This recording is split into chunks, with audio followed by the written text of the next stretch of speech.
It is my great honor to introduce a gentleman who is going to be a spectacular, dynamic, very thoughtful leader in our Parliament in Canada, and we all look forward to him joining us on the government benches. Chris Alexander.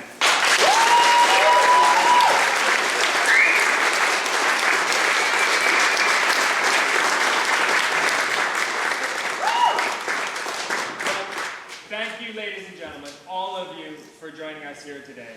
On noon hour on a Saturday, as spring starts to fill our streets with that aroma of promise and renewal.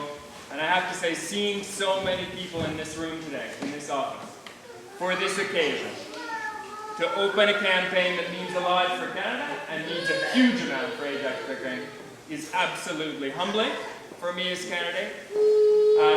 I'm totally in your debt for the support you've given so far and the commitment you've given to work with us over the next month.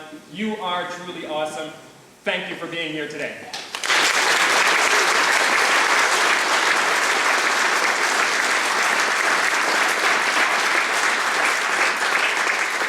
But before going any further and making any remarks about the campaign, the priorities we'll be focusing on, let me, with all of you, ask you to put your hands together and to recognize the leadership that this country has enjoyed, this government has enjoyed, thanks to the commitment of Jim Flair.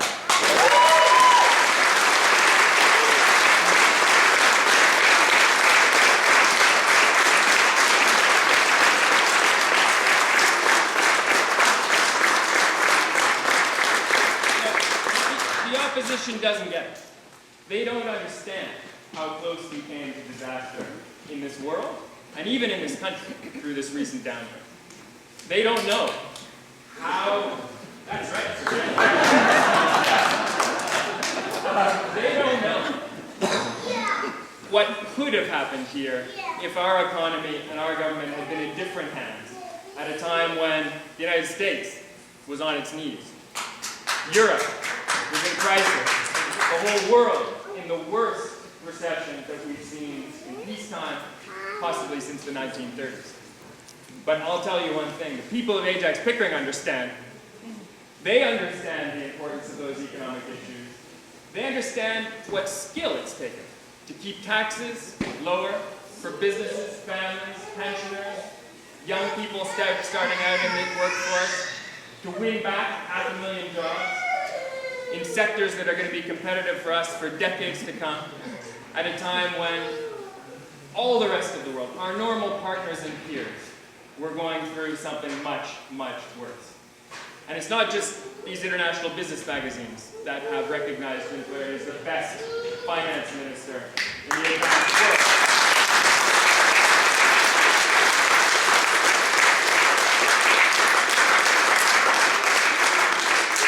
It's also the people of Ajax Pickering and the people of Durham, people of the Greater Toronto Area who have looked to Stephen Harper, who have looked to the whole Conservative team, Tony Clement, Peter Van Loon, a whole range of ministers responsible for portfolios that have performed extremely well under the toughest of circumstances. So my commitment to you is to take that message forward. We are talking about all kinds of things at every door, from healthcare to property taxes to social issues to Canada's place in the world. But there is one issue at the top of everyone's agenda, and it is a strong economy. Canadians want jobs, they want lower taxes, and they want the businesses that will carry them through the right people.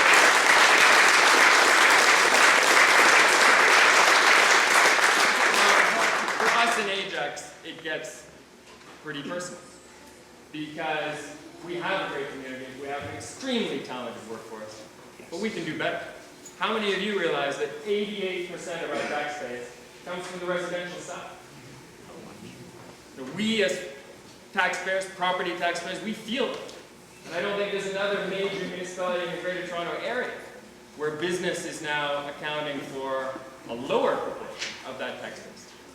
If our government is returned, if Ajax Pickering has a Conservative Member of Parliament, I commit to you to work to attract the businesses, the jobs, the employment, and the taxpayers to this riding that we need to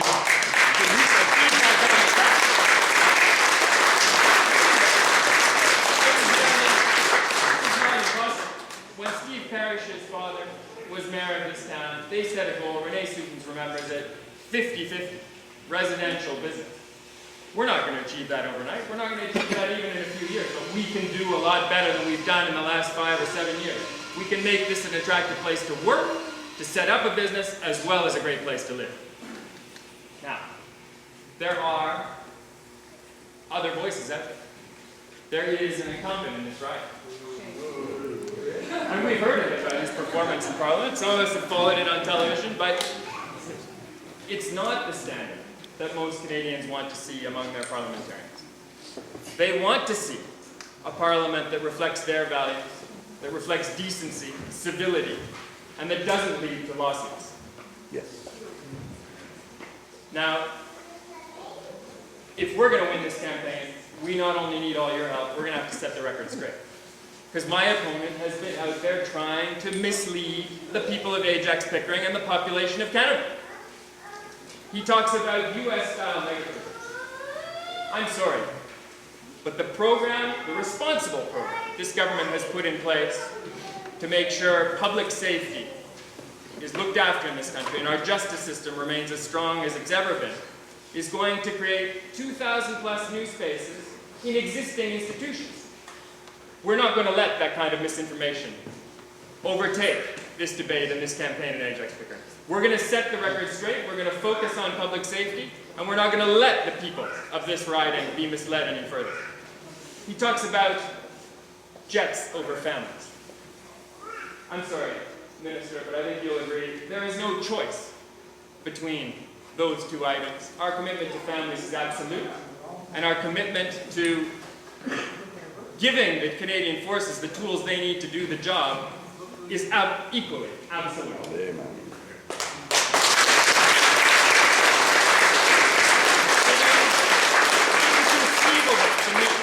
That a member of Parliament would go on camera in Parliament, that a whole party would say that we are not going to have tools for the Canadian Forces to take part in a mission like the mission in Libya, after they themselves embraced the principle of the responsibility to protect 5 years ago.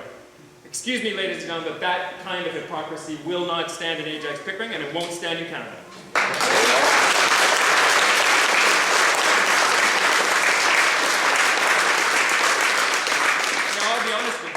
Mark Holland has made an issue of the fact that apparently this candidate hasn't lived in the riding, isn't as connected with this riding as he is. How about Iggy? Well, that's a separate issue, let's come back to it, but Where did he come from? he's misleading us in exactly the same tradition. Mark Holland moved into this riding 3 months before I did. He still doesn't live in the town of Ajax, never has. For 15 years, from 1993 to 2008, this riding was represented by Liberal MPs who did not live in this riding. And apart from the whiff of intolerance and even xenophobia that his comments bring to my mind, I have one message for the incumbent in this riding, I have one message for all of you. We are going to throw the doors open of this campaign to everyone who lives in Ajax Pickering. To those of us who moved here recently, my wife Hedvig, daughter Selma have been proud to call this home for 2 years. To all of those who are new to this riding, whether they've moved from the GTA, from Toronto itself, or from further afield, this is a young community, this is a growing community, this is a vibrant community, and we're here to represent every member of this community.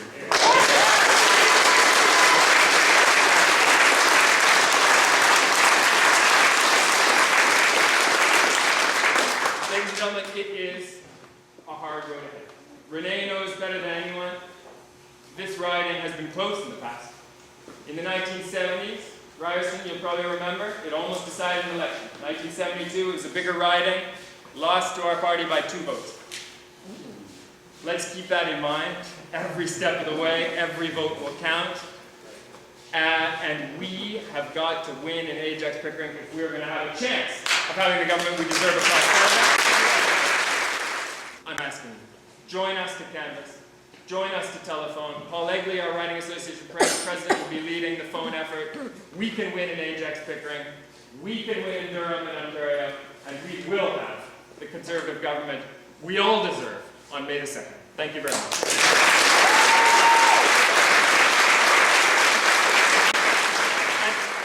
And looking around, I'm just reminded of one more thing. My good friend and old university mate, Ryerson Simons, has brought me a gift that looks a bit like the Holy Quran or the Holy Bible, but it's not. It's something that exchanged hands between us when we were students. These are the parliamentary debates on Confederation from 1865. Without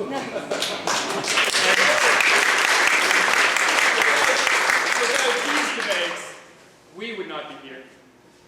This country that we love, that we cherish, that we work for, would not be what it is today. It reminds us of the standard of parliamentary behavior that was set by this party, by Sir John A. Macdonald, and by generations since.